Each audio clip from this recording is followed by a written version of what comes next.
Welcome to the video of the Easy Peasy Drawstring bag. So today we're going to start working on it. So you're going to need 5 things for the first one. First, you're going to need a pair of shears, your pin cushion full of pins, your fabric, and then there's 3 pattern pieces I have pre-made, or you can just use your rotary mat and your cutter. So my 3 pieces are my body bag. So it's longer on the top, longer on the side. This is the way that your thing faces when it's in your bag. So you need to be aware of that. The other one is I have a long skinny rectangle that is your casing. So that's what your strings are going to go through.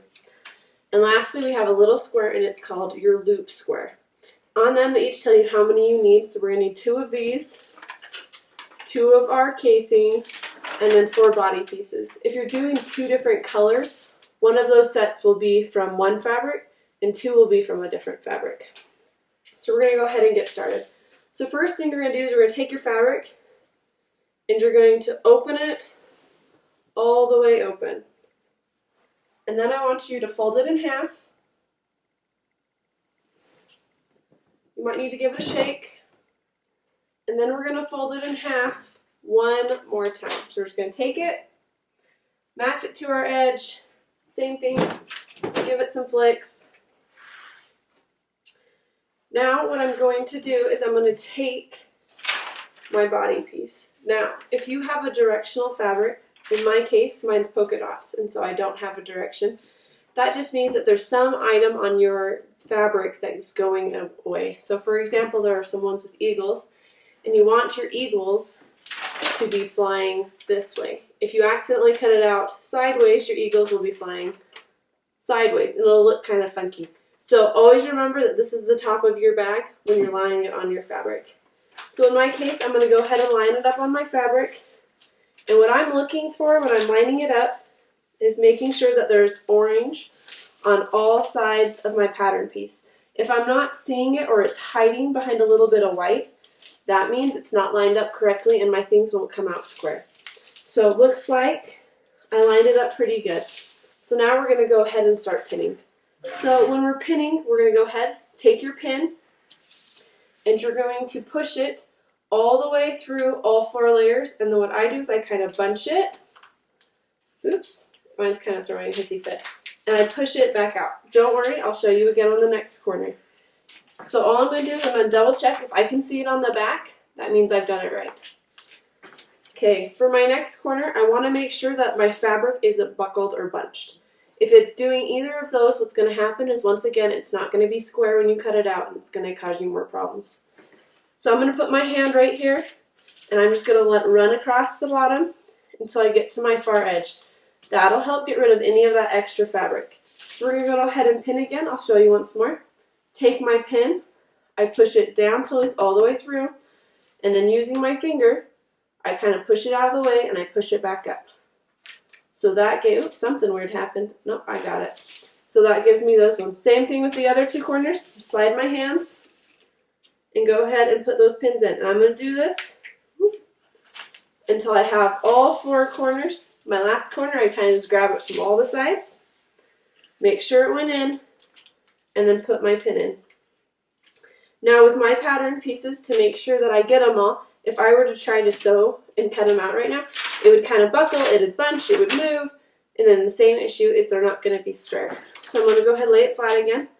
And on my short side, so that top and the bottom of my pattern piece, I'm going to go ahead and put 1 more pin in the middle on the top and on the bottom. And then with this, I'm also going to, on my, that one did not want to pin. I'm going to do the same thing on my sides, but I want to do 2 pins because the distance is greater. If I only do that one, I could still have that buckling and bunching. You could also do it where you hold part of your fabric and you pin. I do that sometimes. It depends on if I'm in the middle of my fabric or not. Okay, looks like we're down to 2 pins, and then I'll show you how to check to make sure that you got it all right. So 1 more pin right here. Okay.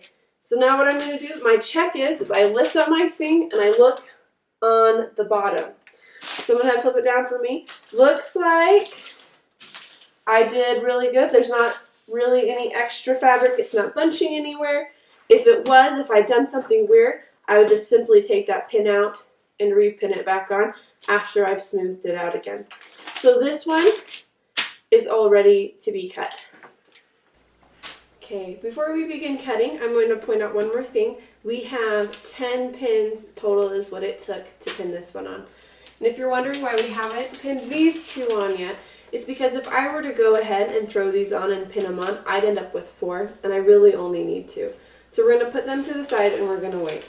So when I cut things out with the shears, I take my shears, and I find for some reason that if I put the pattern on my right side, it works better. That's not always the case for everybody. You'll have to see. And if it's not cutting very well, your shears probably aren't sharp. So my goal in cutting this out is to cut as close to the pattern as I can. I almost want to be cutting a little bit of the pattern off. The reason for this is the closer I am, the more accurate my thing's going to turn out to be. If I'm off a little bit, it's going to cause me problems, it's going to cause me heartache, and it also helps to maintain that straight line that I need. So I'm just keep going. I'm holding the fabric with one hand to pull it out of the way. My scissors are setting, not my scissors, my shears are setting on the countertop, and I'm just cutting until I reach the ends. On mine, because I'm so close to the end pieces, I'm just trimming off the whole thing. You don't have to. It is perfectly okay to pivot around that corner. But with how my fabric is, I wouldn't be able to use it anyways. And so I'm just straight cutting that all the way off. So we're going to keep going. And I should be getting close. But I'm just keeping it on there. Oh, if I come to a pin, if my pin's sticking out, I just push that pin back in. Another thing that I forgot to mention that I'll just tell you while I'm cutting this out is typically when you make this bag, it takes a yard of fabric. So if you want to make it with one fabric, a yard's perfect. If you want to do the lining a different color than the outside piece, then grab 2 fabrics, about half a yard of each, and that'll set you pretty well. Also, the Easy Peasy Drawstring bag has, you can make your own strings or you can just use paracord. So I finished cutting out my body. So if you look at it this way, you can't see the orange, and if you look at it this way, you can't see the yellow. So I have perfectly cut this one out. So I'm going to go ahead and unpin it. This is just going to prevent me from getting accidentally poked later on. And it also will let you see what each of the squares looks like. So we're going to go ahead and pull him off. He's done, so we'll put him over there. So now I have 4 little orange pieces just this size. So this one's good, but we're not quite done cutting out yet. So we still have that loop square, and we have our casing. So I'm going to come back to this big piece that I had, and I'm going to go ahead and I'm just going to unfold it. So now I have one long skinny piece. You want to make sure it's still folded one time. So that way if I cut it out, if I can grab it, you can see that there's 2 pieces still.